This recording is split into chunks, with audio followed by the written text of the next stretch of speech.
Java kushtuar sistemit arsimor përmbyllet me një aktivitet organizuar në Parkun në Rinia në kryeqytet. Organizatori Altin Haziza tha për media se qëllimi i kësaj jave ishte ndërgjegjësimi i klasës politike, se ky sistem ka nevojë për më shumë vëmendje dhe politika zhvillimi. Sot finalizohet java globale arsim për të gjithë. Qëllimi i kësaj jave globale është që të ndërgjegjësoj për gjatë një jave të tërë, pra politikanët, politikbërësit, gjithë qeveritarët, lidhen me rëndësinë që ka arsimi në Shqipëri.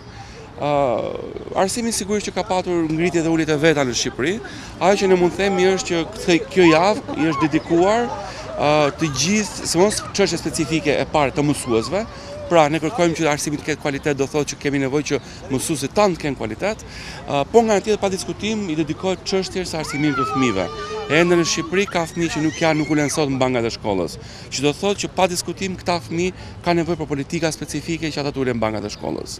Duke qenë se vendi është më pak se 2 muaj larg nga mbajtja e zgjedhjeve parlamentare të 23 qershorit, zoti Haziza i kërkoi që ato të përfshinë në programet e tyre politike një platformë të qartë për zhvillimin e sistemit arsimor në vend.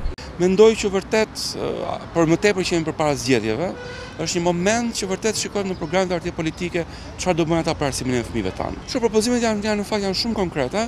E para është që të marrim masa, unë do thosha urgjente, sepse kjo është tashmë një kërkesë e vjetër që të shmangim braktisjen e fshehtë të fëmijëve. Çështja e dytë është çështja e pagesave të mësuesve, si thash është një çështje që duke sigur mësuesve shpesh është ngritur rroga, por ndërkohë vazhdon të jetë profesioni më pak i paguar sot për sot në Shqipëri. Çështja e tretë është arsimimi i vajzave të reja.